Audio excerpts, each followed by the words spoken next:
नमस्कार, prime news देख रहे हैं आप। मैं हूं आपके साथ पूजा मोहन पांडे। बुलेटिन की शुरुआत एक ऐसे टॉपिक के साथ करेंगे जो आपको जानना चाहिए। मुद्दा आपसे जुड़ा हुआ है। आप चाहे देश के किसी भी हिस्से में, किसी भी राज्य में, किसी भी शहर में रहते हैं, यह मुद्दा आपसे जुड़ा है। क्यों मैं ऐसा कह रही हूं? क्योंकि सवाल है कि क्या देश बार बार चुनाव का बोझ उठाए या एक साथ चुनाव की नई व्यवस्था अपनाई जाए। यही सवाल अब सियासत के केंद्र में भी है। राजधानी लखनऊ से यह खबर उठती है, जहां पर एक देश एक चुनाव पर संयुक्त संसदीय समिति यानी कि जेपीसी ने सत्ता पक्ष, विपक्ष और उद्योग जगत की राय सुनी। लेकिन बैठक ने साफ कर दिया कि इस मुद्दे पर सहमति अभी बहुत दूर की बात है, दिल्ली दूर है। बीजेपी नेताओं ने दावा किया कि लोकसभा और विधानसभा चुनाव साथ होने से हजारों करोड़ रुपए की बचत हो जाएगी, सरकारी मशीनरी पर दबाव कम होगा, आदर्श आचार संहिता बार बार लागू नहीं होगी और विकास कार्य बिना रुकावट के आगे बढ़ पाएंगे। यहां पर 1951 से लेकर के 1967 तक का हवाला भी दिया गया, जब चुनाव एक साथ हुआ करते थे। इसे पुरानी लोकतांत्रिक परंपरा बताया गया सत्ता पक्ष की तरफ से। वहीं वन वोटर लिस्ट की डिमांड भी रखी गई पूरी तरीके से। दूसरी तरफ समाजवादी पार्टी ने यह कहा कि अगर सभी चुनाव एक साथ हो जाते हैं, यानी कि राष्ट्रीय और स्थानीय एक साथ होते हैं, तो राष्ट्रीय मुद्दों के शोर में क्षेत्रीय और स्थानीय सवाल दब जाएंगे। कांग्रेस ने इस प्रस्ताव को संविधान की मूल भावना के साथ खिलवाड़ बताया। उद्योग संगठनों ने भी कहा कि बार बार चुनाव और आचार संहिता से निवेश, कारोबार और विकास प्रभावित होता है। अब निगाहें जेपीसी की रिपोर्ट पर सभी की टिकी हुई हैं। सवाल सिर्फ चुनाव की तारीख तक का नहीं है, बल्कि भारत की लोकतांत्रिक की दिशा तय होने का सवाल है कि आखिरकार भारत की लोकतांत्रिक दिशा क्या होनी चाहिए। क्या ये दिशा एक होनी चाहिए या अनेक होनी चाहिए, जैसा अभी होता है। ग्राफिक्स के जरिए आपको समझाने की कोशिश करते हैं कि आखिरकार इस जेपीसी की बैठक के दौरान क्या कुछ हुआ है खास। लखनऊ में एक देश एक चुनाव पर जेपीसी की अहम बैठक हुई। इस बैठक में पक्ष और विपक्ष आमने सामने आते नजर आए हैं। सत्ता पक्ष और विपक्ष ने समिति के सामने अपने अपने तर्क रखे। दोनों ने ही अपनी अपनी जानकारी, अपनी अपनी समझ से अपनी अपनी राय साझा की। बीजेपी ने क्या कहा?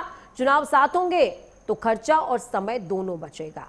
चूंकि बीजेपी अभी सत्ता पक्ष में है, तो बीजेपी का साफ तौर पर कहना है कि बहुत सारी हर्डल्स हैं जो आती हैं, और इस दौरान बीजेपी, जो कि मौजूदा समय में सत्ता पक्ष है, 1951 से लेकर के 1967 तक का हवाला उन्होंने दिया।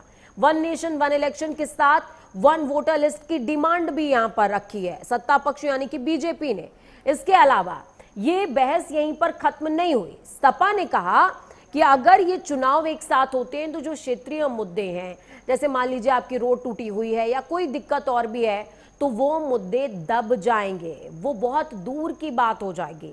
ये सपा का कहना है। कांग्रेस ने कहा कि संविधान की जो मूल भावना है, जिसमें लोक हित की बात होती है, जिसमें जनता के हित की बात होती है, वो पीछे छूट जाएगा। उद्योग संगठनों ने बार बार चुनाव से आर्थिक नुकसान को गिनवाया है। तो वहीं आचार संहिता से विकास कार्य और निवेश प्रभावित होने की दलील उद्योगपतियों की तरफ से दी गई है।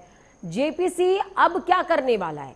सभी पक्षों की राय के आधार पर जेपीसी अपनी रिपोर्ट तैयार करेगा और उस रिपोर्ट के अकॉर्डिंग ही ये तय होगा कि आखिरकार ये मामला किधर जाता हुआ नजर आ रहा है।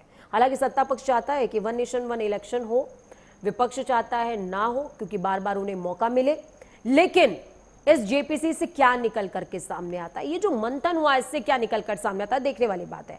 अब कुछ पॉलिटिशियंस के बयान आपको सुनाते हैं जो इस मीटिंग से जब निकले तो उन्होंने क्या कुछ कहा, सुनिए। संसदीय समिति होती है, दल तो अलग अलग जरूर होते हैं, लेकिन संसदीय समिति होती है, वो अपने अपने विचार रखती है, सुझाव रखती है, सवाल करती है, और उत्तर प्रदेश सरकार वन नेशन वन इलेक्शन के पक्ष में। मैंने भी यहाँ पर आंकड़े दिए हैं कि अगर 5 साल के लिए माननीय विधायक कोई चुना जाता है, मैंने उनको गिनाया कि 5 साल में 10 बार चुनावी प्रक्रिया करके जाना पड़ता है। क्योंकि मैं जिस कॉन्स्टिट्यूंसी से आता था वो कैंटोनमेंट थी। 5 साल में एक बार कैंटोनमेंट वोट करती है। 5 साल में एक बार प्रधानी का चुनाव अलग होता है, जिला पंचायत का चुनाव अलग होता है। 5 साल में एक नगर निगम का चुनाव, 5 साल में 2 MLCs के चुनाव, 5 साल में एक मेंबर ऑफ पार्लियामेंट का चुनाव और 5 साल में एक विधानसभा का चुनाव। तो टोटल 5 साल में 10 चुनाव हुए जो मैंने यहाँ पर गिनाए। तो 5 साल में अगर 10 चुनाव में पूरी प्रशासनिक व्यवस्था लगी रहेगी तो जनता के हित में काम क्या करेगी। और मैंने इस बात को भी कहा कि आजकल जनता के मुद्दों को, जैसे ये कहते हैं कि यहाँ की लोकल समस्याएं जो हैं जनता की, वो गौड़ हो जाएंगी, वो नहीं हो जाएंगी। तो मैं ये मानता हूँ कि जनता की समस्याएं ही सबसे पहले होगी, क्योंकि अब मेंबर ऑफ पार्लियामेंट भी जिस समय वोट मांगने जाता है जनता के बीच में, विधायक भी अगर वोट मांगने जाता है जनता के हित में, तो जो ग्राम प्रधान से संबंधित समस्याएं हैं, जो सभासद से संबंधित समस्याएं, जनता उन्हीं से एक्सपेक्ट करती है कि भाई आप विधायक या सांसद हैं, हमारी नाली नहीं साफ। देखिए, विपक्ष आजकल हर चीज का विरोध करना शुरू किया है। उसका क्या लाभ है देश को, क्या हानि है देश को, इसके बारे में चिंता नहीं करता है। और वन नेशन वन इलेक्शन मुझे लगता है कि देश के लिए बहुत ही आवश्यक है। अभी जेपीसी आई है, जेपीसी निर्णय करेगी, उसके बाद उसका निर्णय होगा। ये देखिए, सफल होना तो नहीं है। एक राष्ट्र एक चुनाव की समीक्षा बैठक हो रही है। लगभग 10 राज्य में हम लोग गए हैं। बहुत लोगों का राय आया हुआ है कि नहीं, हाँ, इससे जो है कि ये खर्च करने की, कम करने की बात भारतीय जनता पार्टी बतिया रही है, लेकिन कोई खर्च कम में अंतर नहीं है। कल चुनाव आयोग उत्तर प्रदेश को आया हुआ था यहाँ, उन्होंने बताया कि 2.5 करोड़ के लगभग मात्र खर्च में अंतर है, बहुत ज़्यादा अंतर नहीं है। इसलिए यह मुझे लगता है कि 2034 के लगभग जाएगा। अभी समीक्षा